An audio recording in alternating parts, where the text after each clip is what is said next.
is our engineer, Kevin. This is Orion Foxwood. The one without the headset is What's our up? producer, Q. I know, is our producer, Q. This is Orion Foxwood. Good to Nice to meet you. Hey, pleasure. Hey, look, you got a gray and black beard too there. Yeah, can't get away from it. We Yeah, all got it. From another mother. Hardly tell you guys apart. But in all honesty, Orion, you look almost like my best friend who lives in Texas. Oh, really? Almost, except that you've got a much fancier beard. But you could be like brothers from the same parents. I will have to send you a picture one day because I've never seen two almost twins so much. Oh, that's funny. Yeah, he's a really cool guy too, just like you. Maybe they had the same postman or something. Maybe. You look stunning. Oh, thank you. Thank you. Hey, Ryan, lighting. Thanks for joining us. Do you happen to have a headset with a microphone by chance? All right, let's see it. Honey, do we have a working headset with a microphone? Even a little bitty one? If not, this could work. We would just probably. Well, what if I brought the thing closer? Do you think? Yes, that's what I was going to say. Absolutely. And just project into it. Your audio is obviously critical to the production. So. Yeah, absolutely. And then maybe we could try to enhance something on the in post as best as we can. On the bottom, are you on your laptop or you're on your phone? I'm on laptop. Perfect. So there's a little chat box in case you need to get in contact with us. I typically use this to just kind of do time checks for Patti, but she's a pro at this already. So. And then, so what we'll do is Kevin and I will turn our camera off. We're looking at 55 minutes is our target of recording time. And you guys do what you guys do and have a great show. Patti, you ready to go? How's the sound now? That's way better. Is it better? Because it's worse for me, but if it's better for you, that's what counts. No, Kevin, how is that coming through, Kevin? It's better? Okay. A little clearer. Okay. Yeah. Yay, perfect. Okay, so good? Yep. I can hear you. Okay. Okay. All right. Have a great show, guys. Okay. Coming in 3, 2, 1. Hi, welcome to the Witching Hour. I'm Patti Negri, psychic, medium, and good witch, and your host for this hour journey into the other worlds. You might know me from my regular appearances on Ghost Adventures on the Travel Channel, or some of my appearances, or my book, Old World Magic for the Modern World, but this is my baby. This is the Witching Hour. What is the Witching Hour, you say? Well, it is a time of day when the veil between the worlds is the thinnest and magic happens. On my particular Witching Hour, it's usually a little earlier in the day, but my purpose here is to shine a light and remind you how amazing you are, how powerful we as human beings can be when we don't give it away, when we don't give away our power to other people, to limiting belief systems, or just to fear. Every week, I'm going to bring you amazing guests from all over the world, the very best in their field, and my lifetime of paranormal and spiritual experiences and training.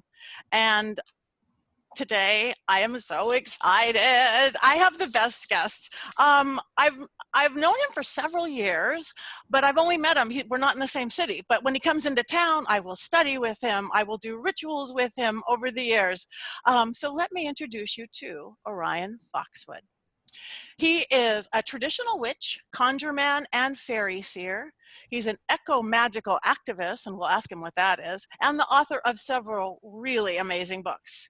He was born with a veil or second sight in the Shenandoah Valley of Virginia, where he was first exposed to faith healing, root doctoring, fairy lore, and the second sight practices of Southern and Appalachian culture. And he has continued learning and teaching these spirit doctoring practices in workshops, intensives, and lectures in America and other countries. He's founder and primary instructor in the House of Brigg Fairy Seership Institute, where he teaches a multi-year program in the Tree of Enchantment lore and practices of folkloric and contemporary fairy traditions. He's also co-founder of Conjurecraft and Witches in the Woods and Many Paths of the Fairy, 3 gatherings aimed at fostering community and co-creative magic across traditions and approaches to the sacred magical art. He's the founding elder of Foxwood Temple, a coven dedicated to passing the traditional witchcraft of his elders. He holds a master's degree in human services, and you can find him at orionfoxwood.com. But right now, you can find him here. And I do love this man. Like I said, I've known him on and off throughout the years, and honored to finally have you. Welcome, Orion. I thank you for having me on here, and you're wonderful. I hope your listeners know what a treasure they have. Oh, thank you so much. Some days when I talk straight, I don't always talk straight. It's like, just to forewarn people, usually this is a live studio show. I usually have our producer staring at us, and we're sitting on a couch together, and the engineer telling us what to do. But due to the current world situation and us all being locked in our houses, we are in 4 different places right now, and I'm just making the best of it. So any little glitches we may have in sound, you know, my phone ringing, my cat screaming, just pretend we're in the studio and be patient with us, because I can never get through a show without something. So Orion, tell us a little bit about you. Again, you are one of the most, I must say, the most mystical, magical, and romantic practitioners I have ever met. So how did you get here? Thank you. Well, I'm always tempted to start it out with a Loreta Lynn song, you know, like I was born a poor coal miner's daughter. Okay. I was actually born into folkloric magic. Where I grew up in the Shenandoah, you get a mixture of Appalachian folk magic coming down from the mountains into the valley, and then it co-mixes with African-American influenced folk magic, which they didn't call it like hoodoo or anything there. They just call it spirit doctrine, where I was from. And so that's really what started, that plus being born with the veil, which is a certain way that the placental sheath falls over the eyes and doesn't come off with us who are born with the veil. For a normal child, they come out, it comes off. And so it denotes a sight into both worlds. So what a kind thing to say. I think I've never not been involved in magic. And then there's this concept I call sacred permissions. And I have to say something about it, because whether the listening audience or not knows this, you're giving them a sacred permission. When I was a little boy, my mama had me out at Cedar Creek, which is this famous creek down there. We call it creek. It's a creek, but we call it a creek. And I'd wandered off by myself a little bit. Now, Mama normally wouldn't let me do that because I was really little. And I got to this little oxbow in the creek, and I saw these women in the water, except they were made of the water. And they were beautiful, and they were splashing, and they were laughing. And then one of them looked at me, and she winked. And she goes, like that, like, don't tell anyone. And of course, I obeyed. I ran right to my mom to tell her. And what my mom did made the difference. I think that moment is what has me here in this moment. And that is my mama not even skipping a beat. She said, "Oh, good, baby, you saw the water, ladies." And she said, "Next time we're here, pour some honey into the water so we keep it sweet for them." And I think that was the moment. Isn't that beautiful? That's beautiful. Mom, thank you. I think there's these moments, or the moment could do it, but there's people in our lives that say, yeah, keep going, keep expanding. Yeah, that's good. That's what my mama did. That's what you're doing for the people listening. Oh, thank you very much. Well, you know, I am lucky too. I was born with gifts, and I was born with this just since I was a kid, seeing how much people are blind to things, not just being the second sight. And again, like I said, giving away their power. And again, you are such a powerful practitioner. You are such a powerful teacher and leader.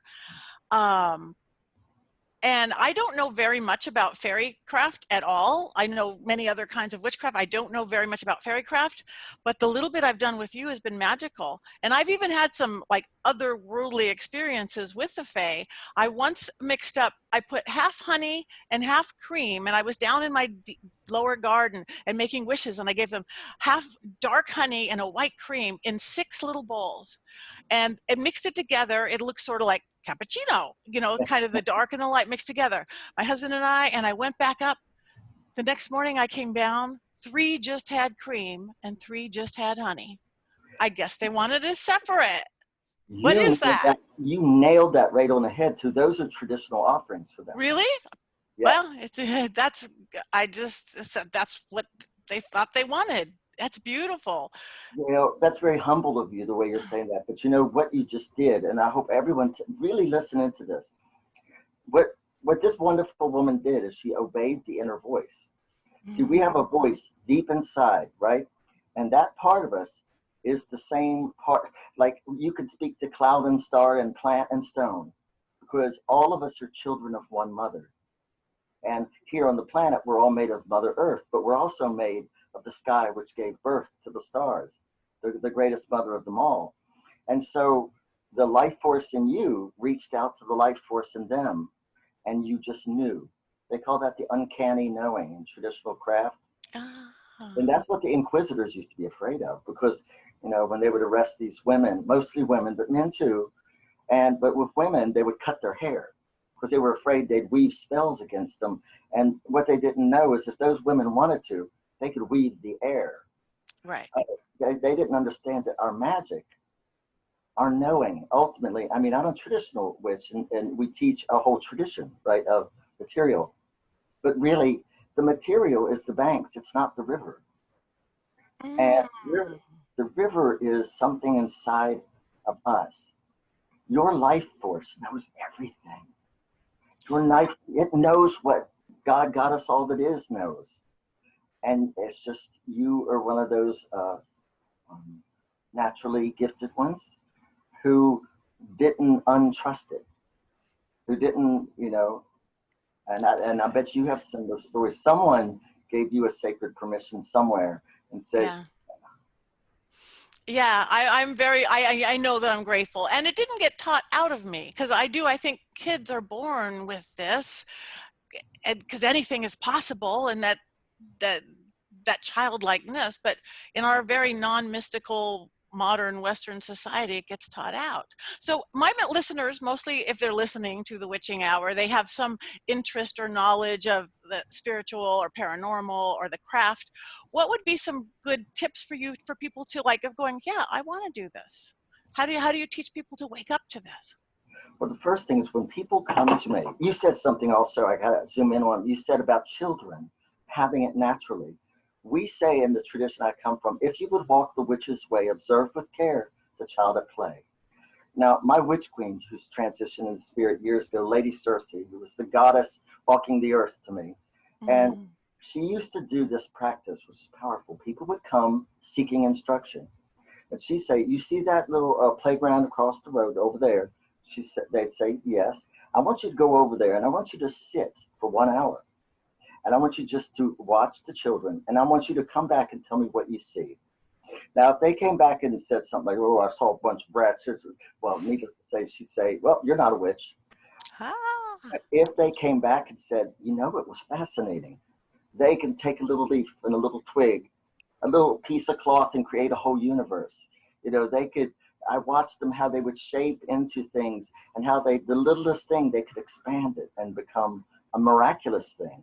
And that's it, and I call that fluidity of consciousness.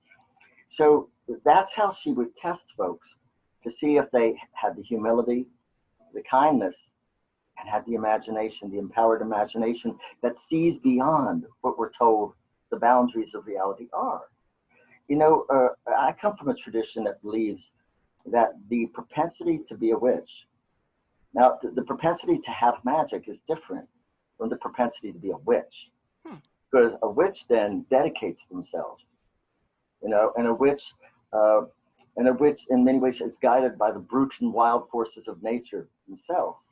And there's an old saying, it says, "Do not go to the witch until you're ready for truth."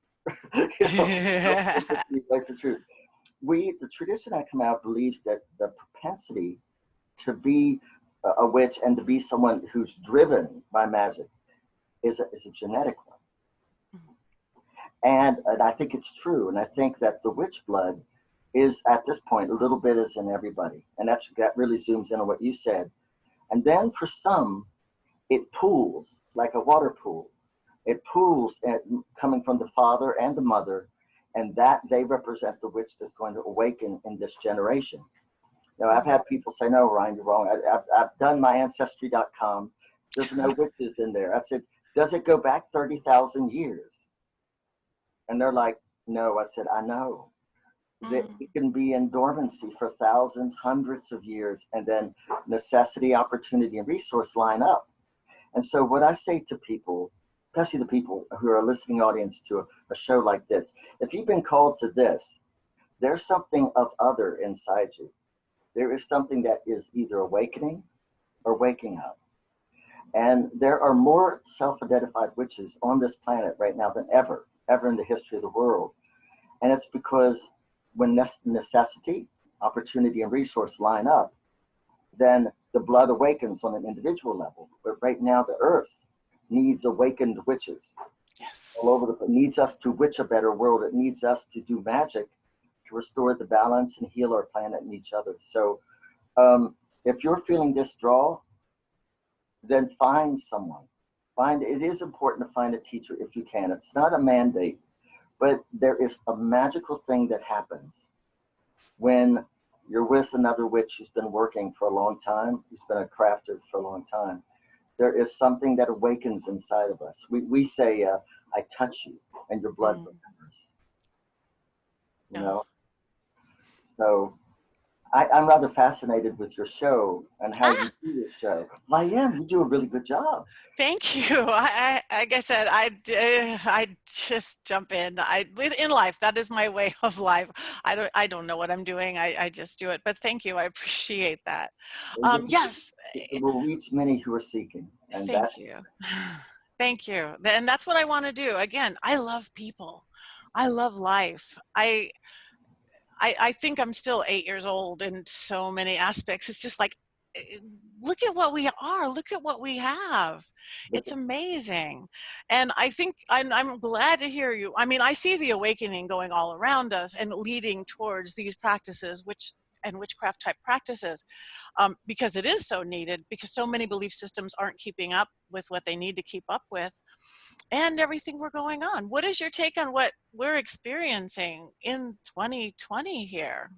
In some ways, I love it. Now, I know that may sound strange, but as a witch, as a seer, as a person who is dedicated to wisdom, right? We cannot afford to be deer in the headlights and get scared at what's going on, even though I know there have been tragic losses. And we have to do what we can to help these ancestors who crossed because of this. I think that both the virus that's going on and the corona, which means crown, by the way. Corona is crown. Both the corona and then what's going on with Black Lives Matter, both are speaking to the same thing. There's a saying in our tradition, you cannot bless the fruits and curse the roots. And there have been many tragedies that have happened in our evolution as humanity. And we just keep moving forward with our technologies, with this. Well, we have ancestors that are in pain or woe that have never been healed, and things that have not been said.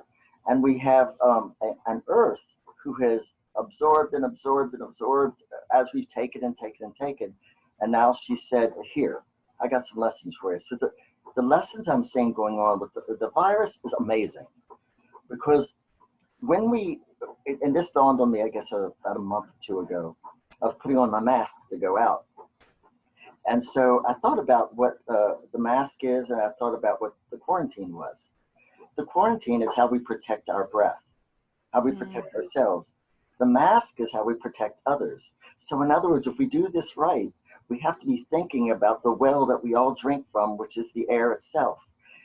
I like the idea of, before I go out, considering you, considering the breath of elders and other people around. I like that this thing has summoned us to see how connected we are. And I think from there, the leaping point is, then we see how connected we are to the earth and the damage we've done and how to fix it. And then I was saying, we are all children of one mother, sister and brother, human and other. And so I think that the virus is really teaching us that, and we have got to step up. We've got to act as a heartful one family, or this virus has the potential to really take us out.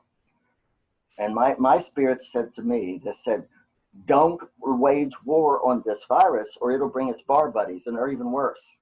Mm. And then the thing, and Black Lives Matter, that's a healing that we have to do as a community until what hurts you matters to me as much as what hurts me. And it does. And it does. Then until we can get to that point where we go, no, it's not okay for any part of our community to be hurting and hurting by another part of our community.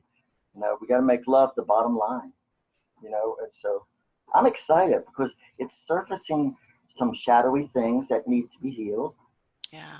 And there's some volcanic eruptions of consciousness. But births are not always easy. And if we're to move forward, in the fairy tradition, we have a saying, a golden lock and a silver key in exchange for the cup of eternity. The golden lock is the potential around humanity's neck. We have so much potential and we're right on that edge. And before we can go colonize Mars, which we're looking at, and things like that, we must resolve the illusion of isolation.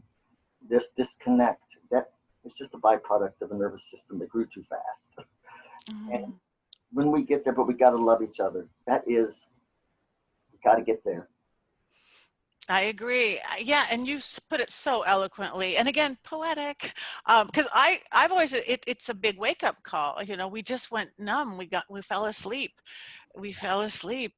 And by rote. So it, you know, God, universe, great spirit, whatever, did a little shake, didn't work. Bigger shake, didn't work. So this is come on, kid, wake up. I thought a clue pebble, then a clue brick, then a clue boulder, right?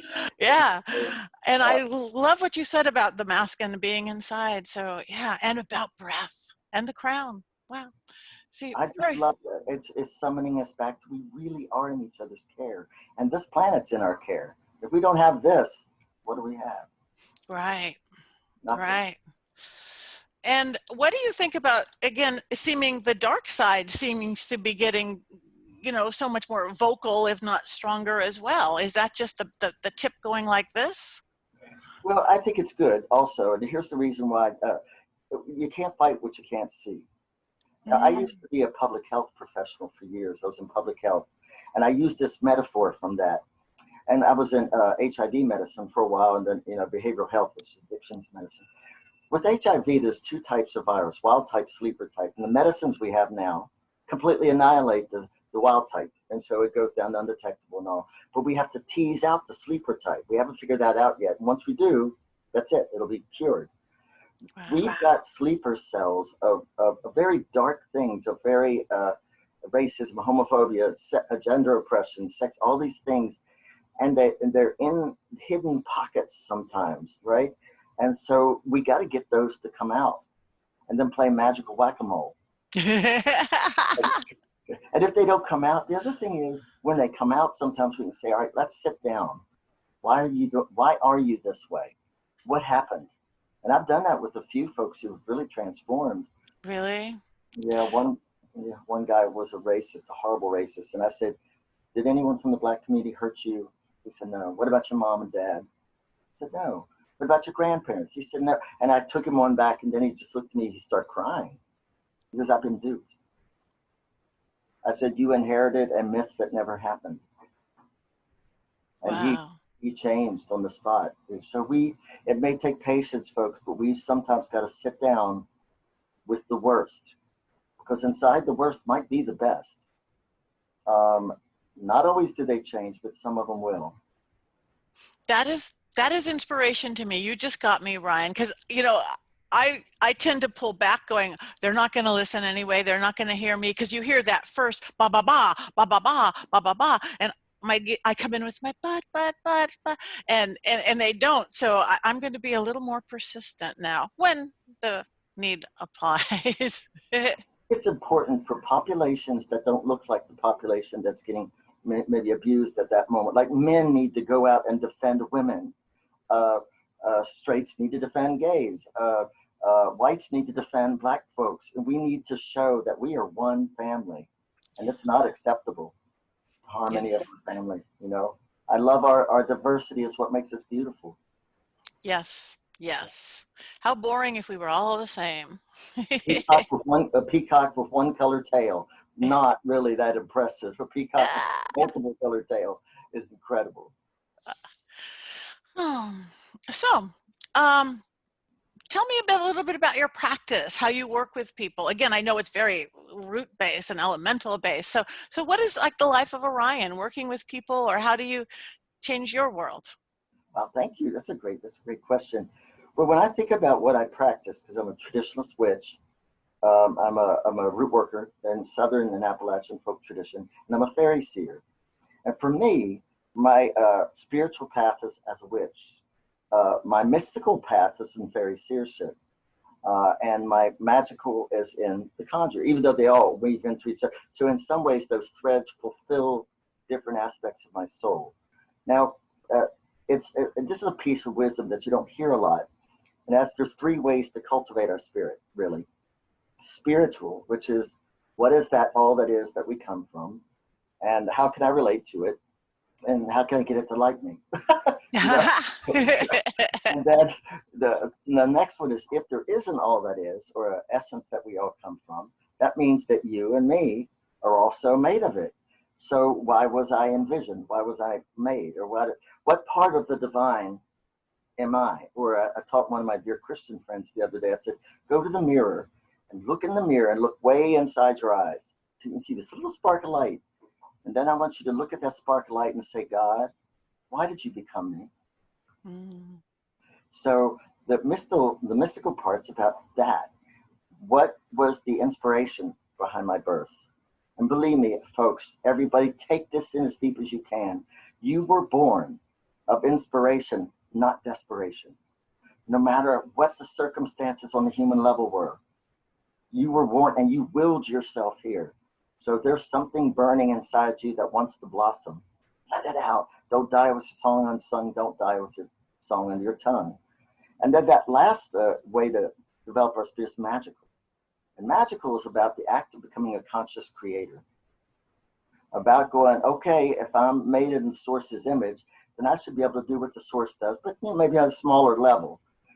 The magic worker says, I'm going to take you up on that. I'm going to start doing it, and with supervision, of course. So the daily life of me is about helping people root deeply their feet into those three sort of mystical presences.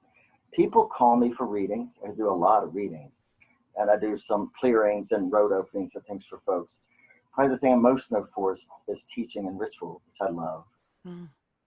I'm in love with watching that spark inside go aflame. I don't consider myself a teacher as much as a coach. That works. Yeah. Because I really believe in people and believe in that magic that sets in people. So I stay pretty busy. I'm writing a book right now, another one. So I'm co-authoring one on the mystical, magical, spiritual uses of stones and crystals, but from an animist standpoint.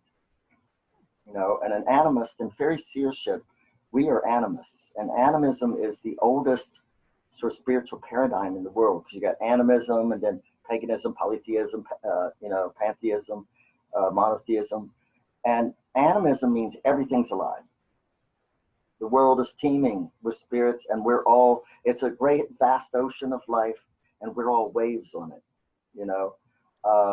and so in many ways, when people come to me, something about their wave is cresting, it's trying to come forward.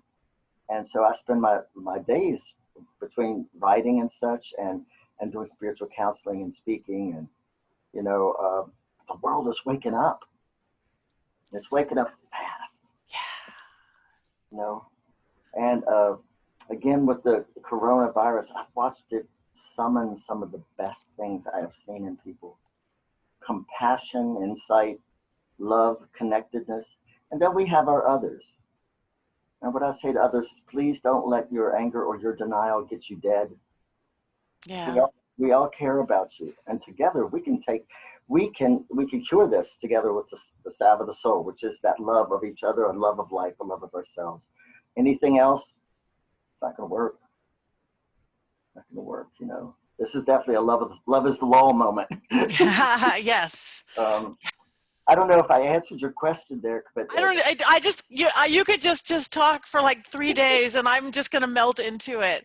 And speaking of that, your cadence, how much in your magical practice and your work, I know you're like root worker, I know sound must be so important because I have never heard anybody rhyme like you or the cadence that you use. And it seems very purposeful to me.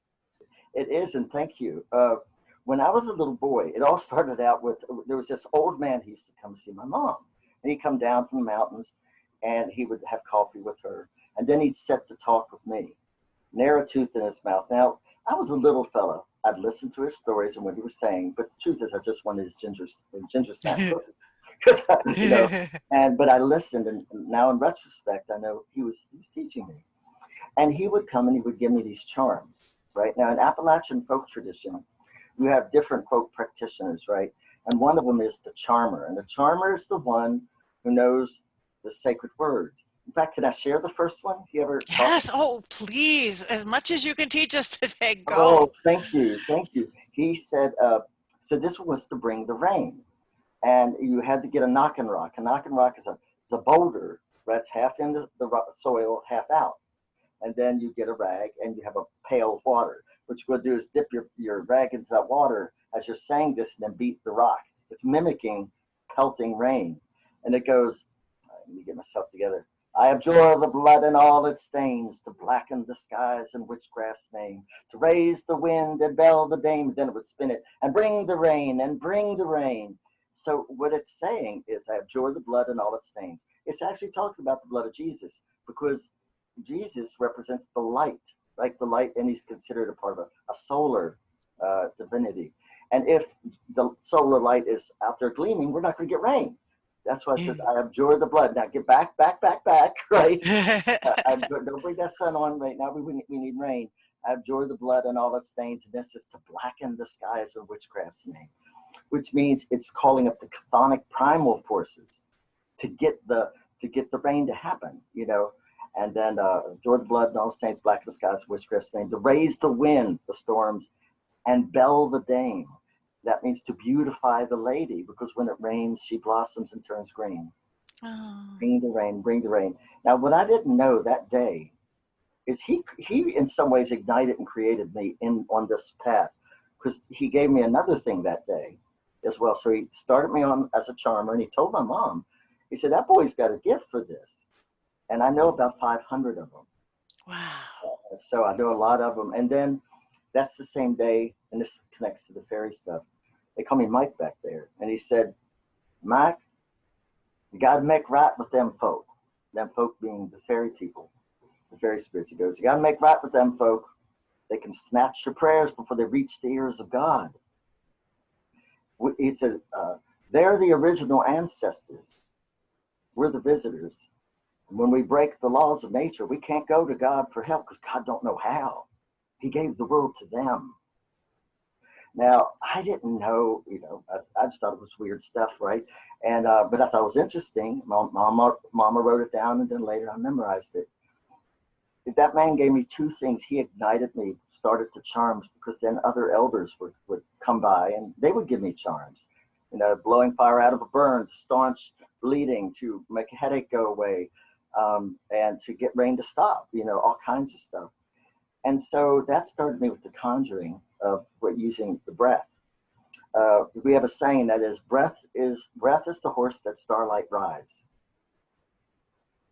Breath is the horse that starlight. And even in the Bible, it says, in the beginning was the Word. Mm-hmm. And the Word was God, and the Word was with God. Now, what a lot of people don't notice is what it's saying is, in the beginning was the Word. This was before God. Yeah. And when the Word was God, the Word became God. So that's the breathing spaces, the void of being, breathing forth the igniter of the luminaries of heaven. And then from then on, anything that divine being created had the word in it. That's us too, y'all. That means there's a reason that when we're talking to each other and we get excited, right? Something inspires us, we go, you ever notice that? And yes. Then we're going, and then we, it's because we are breathing for the divine right then. At that moment, something is being born. Mm. So it's all in the breath. The people, breath is how we commune with eternity. Literally, we're breathing in the vastness and then extending out, you know, and one of the charms I tell people, when you breathe, play with this. With every breath I take and release, I cast a spell of love and peace. Oh. Well, Say that again. That was good. Ugh.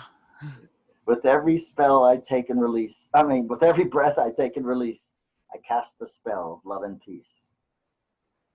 I'm going to keep that one. It's so Give you full credit. It is beautiful. And again, especially now when there's so much need.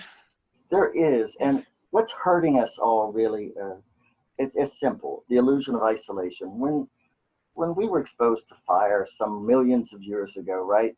Because we're all down line of those curious monkeys that had to have that fire.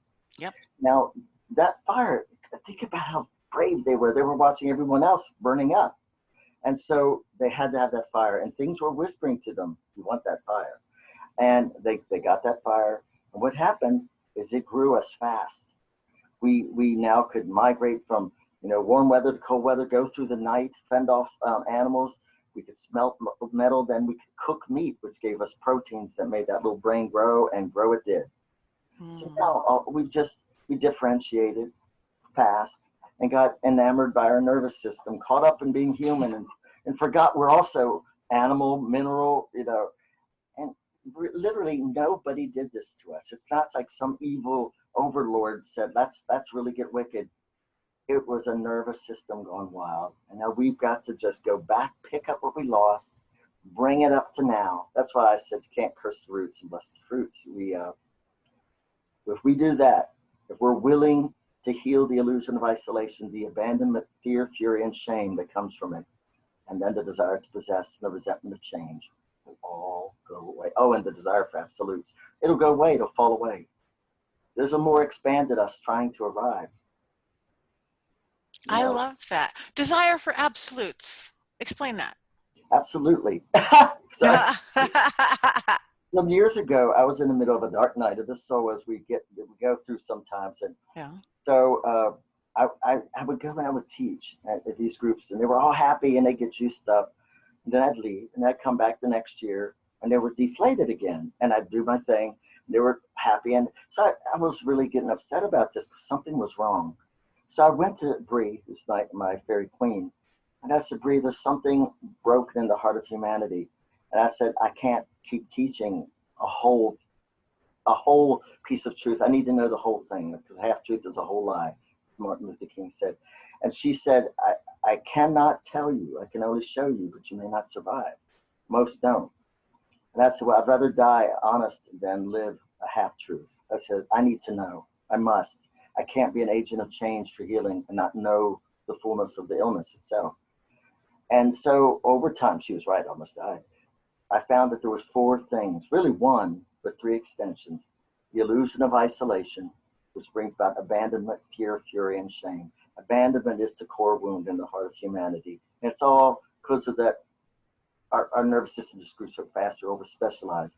From that came, so there's the illusion of isolation, the desire to possess, control, have, and then the resentment of change. When we couldn't control, then we get angry or fearful.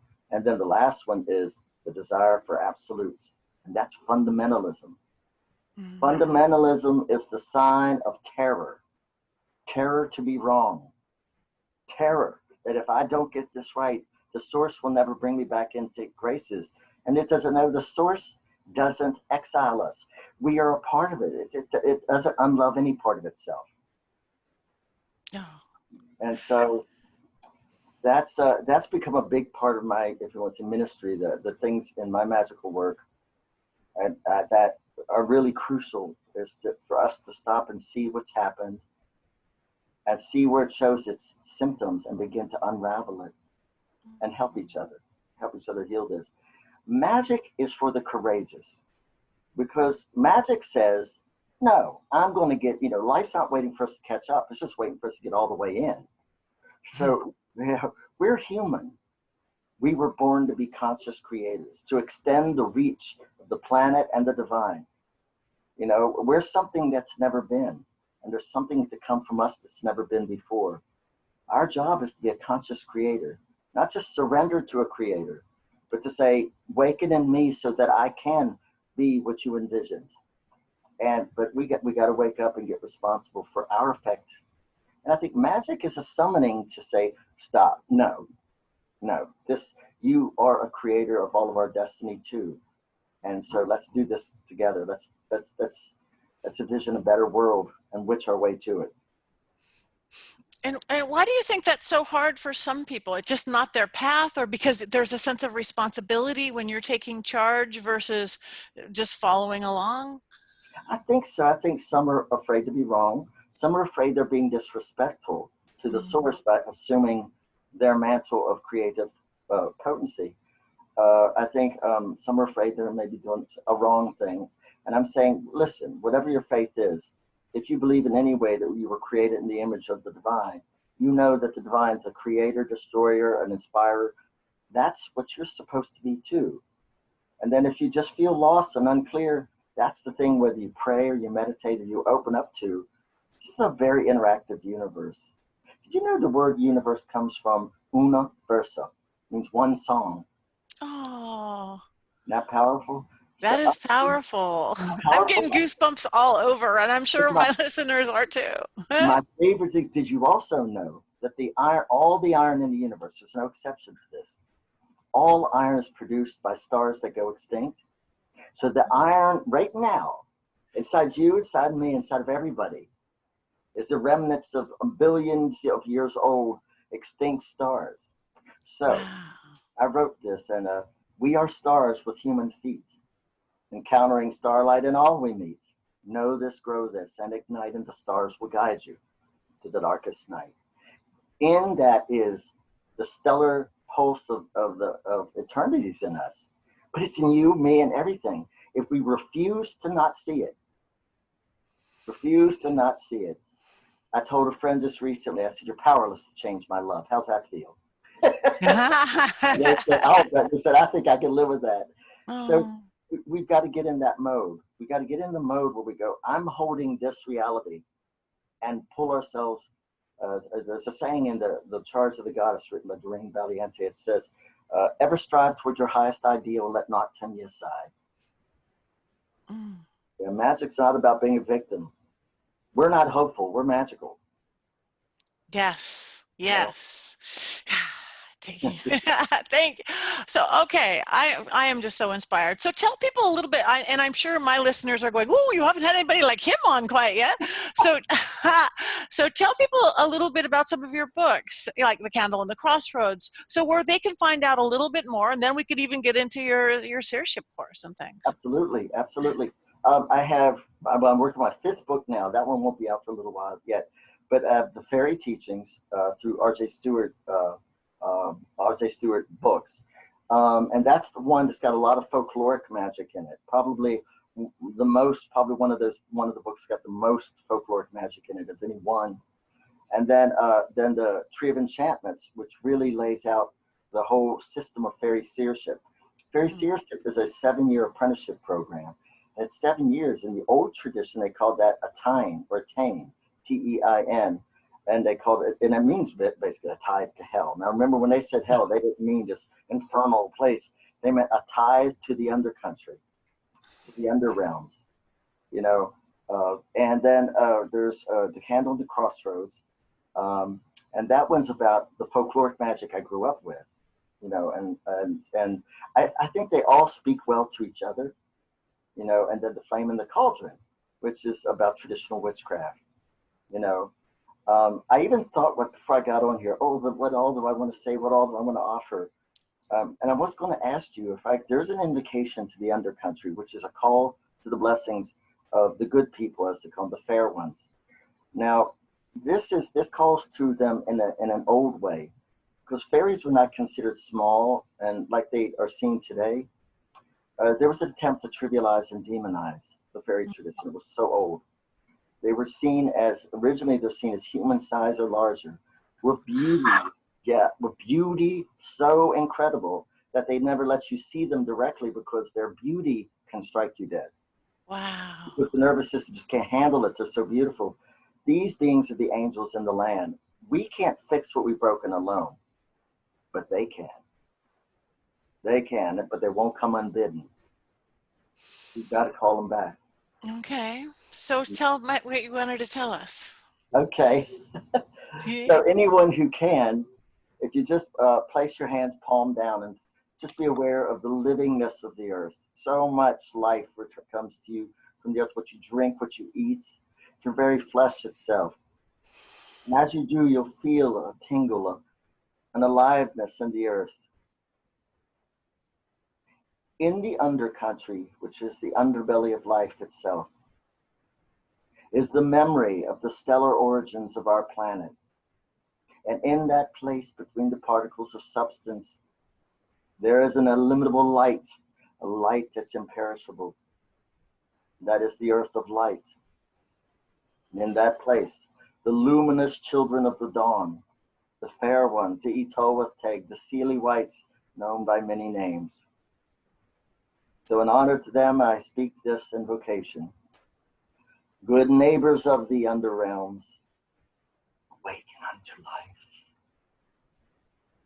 Ban the bane and bless our luck, and banish blight and strife.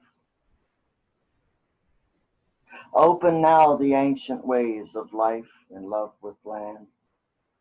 Open now the hawthorn way as we extend our hand.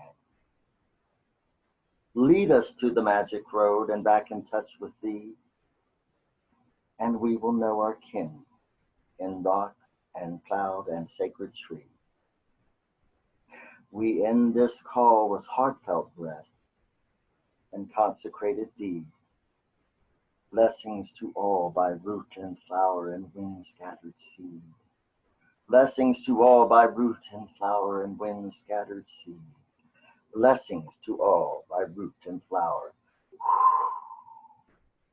and wind-scattered seed. May these seeds from the original tree, the tree of enchantment that dispels the spell of forgetfulness and reawakens in all of us the miraculous. May these roots, may these seeds take root. May they take root in our government. May they take root in the fallen, those wounded, those harmed and hurt, those fearful. May it take root in those who are awakening. May it wake up the ancestral wisdom in all of us. And may the land breathe back to us a knowing so that we can co-create a future worthy of our children, worthy of the earth that has given so much. Let this be written into the book of the law, that none may rend asunder, as it is, as it was, and as it ever shall be. Wow. Everybody feel that? Thank you. I think we just shifted something. Honestly, I did. Even my lights flashed.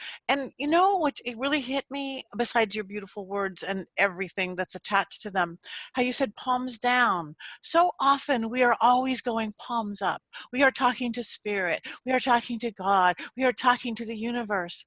And as soon as I went palms down, oh. There's a mystery, a beautiful mystery there, because we think that life comes from above down. It doesn't. Light comes from the heavens down. It is earth that makes life from light. What arrives here is nifty photons, and they're wonderful. God knows they stimulate, they animate life, but they don't create life. Really, it starts with our beautiful plant brothers and sisters. The green world takes it and takes that, converts it into energy for us. You know, and so by placing the palms down, we're acknowledging where life arrives. You know, thank the heavens for not creating life, but for animating it, for inspiring it. Thank the earth for creating it. Thank you. Oh my gosh, that's so good. And again, and it fits in. So I'm determined to know more about fairy magic, because I'm so attuning to what you're saying. I'm very elemental in all my work, but again, the fairies have just been this thing that I do and play with. But oh my gosh, You're very you, fey, though. I mean, anyway, you I, can see that beautiful face. You're very fey. am I good? Okay, we're gonna get to know each other a whole lot better. I'm down with that. A whole lot better. And it seems like, I mean, all the craft paths, witchcraft, again, the consciousness that we're talking about, the responsibility is what's needed right now. But this even makes sense of the fairy path because of what's going on Earth.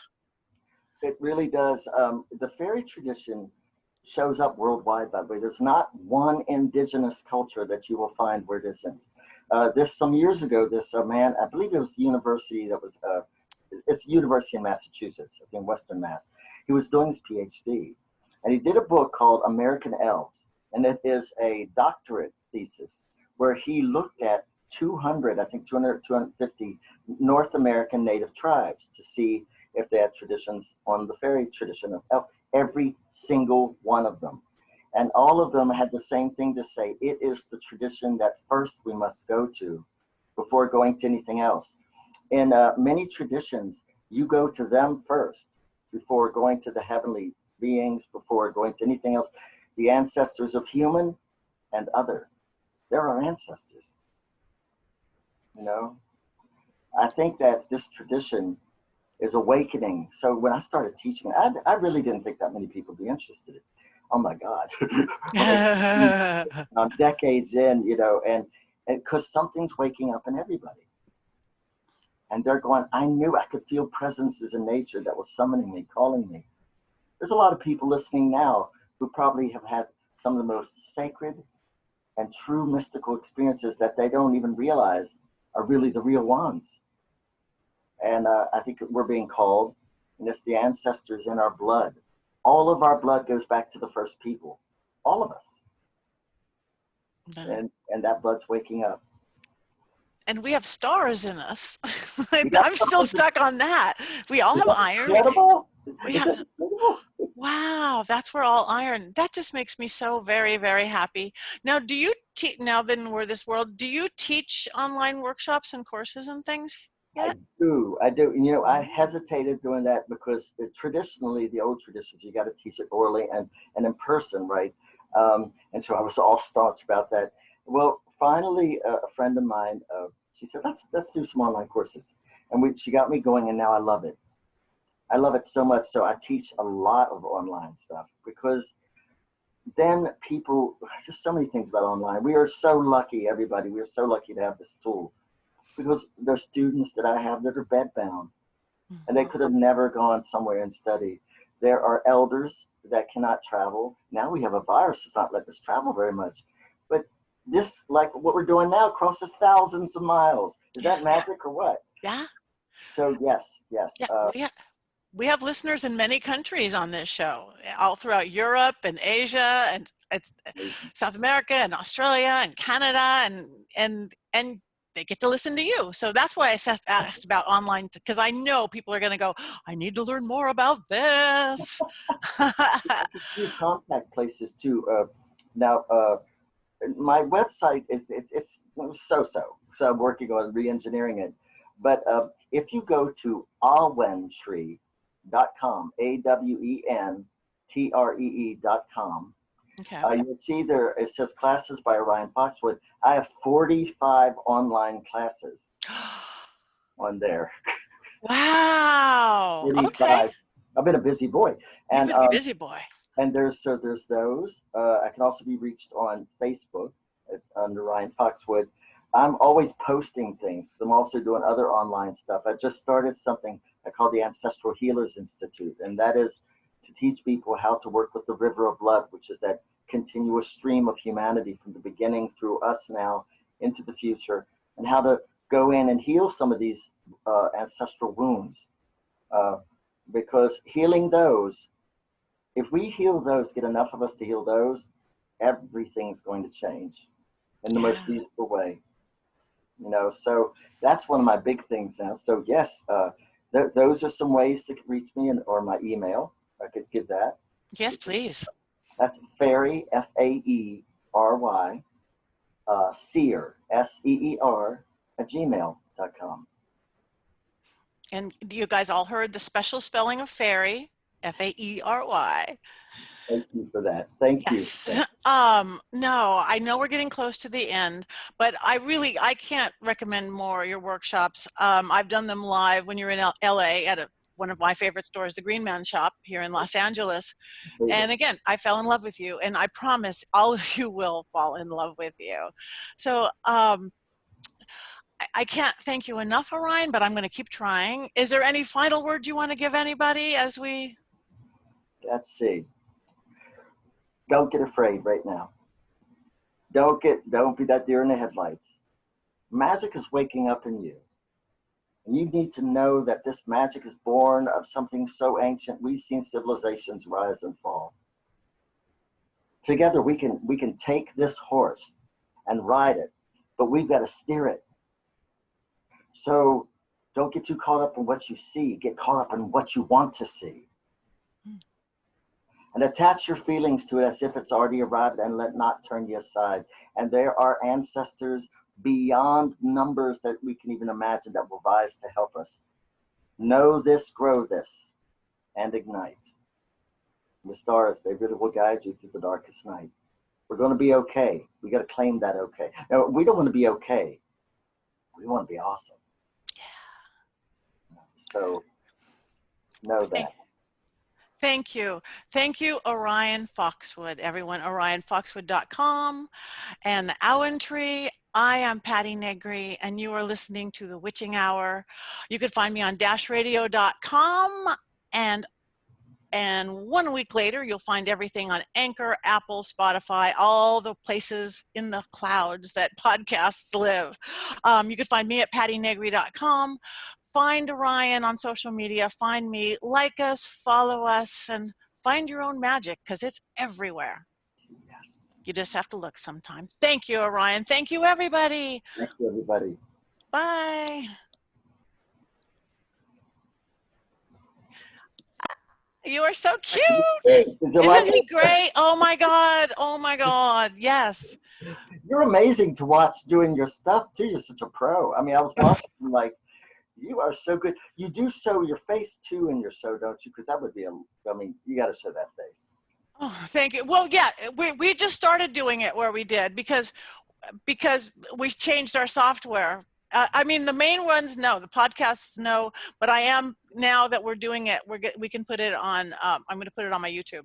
And you've got a great team up here. I'm watching them up there. These Aren't they great? I know. I am a lucky girl. So pretty, and I think we're giving them a nice education too. In this. Yeah, such a way with words, man. Thank you, man. And wow, it makes you think for sure. Mm-hmm. That means a lot to me. Thank you. Yeah. So I can't thank you enough. I gave you the date. I don't have it right in front of me, but it's like 7 weeks until it airs.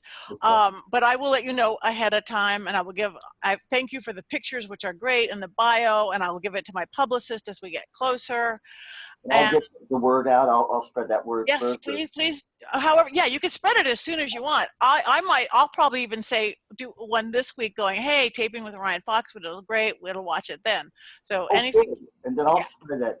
Let me know also how to uphold you. I love what you're doing. I really do. Oh, thank you. Any way you can. Just say hi. PattiNegri.com. Tell people, hey. Whenever we could travel again, I can't wait to see you when you're here, when I'm out that way. I'd love to chat with you sometime. I got some ideas I'm chewing on. So okay, let's do it. Projects and stuff. Let's do it. Let's talk next week. I'm one for going for it. I'm actually doing a live event. I was really scared, and then Spirit said no, I'm fine. I'm doing a Virginia City Paracon that everything else has been canceled, and that wasn't. And I kept waiting for it to be canceled and waiting, and it didn't get canceled. It's in Nevada, and I'm leaving tomorrow, and I'm going to wear a hazmat suit, almost. I've got my mask, I've got my face shields. It'll be my first seance in a hazmat suit, I think. Wow, this is exciting. Come rain, come snow, come virus, nothing stops the witch. Nothing stops. But maybe I should bring a crown. Keep me off. I've got the corona already. No, you can stay away. No, you should. That would be a great thing. Would it be great to make little ones that everyone could put on too? Say you're already crowned, so the corona doesn't need to reach you. That's right. We've got it. You're claimed, already claimed. Claimed. Got it. All right. Well, thank you, gentlemen. Three beautiful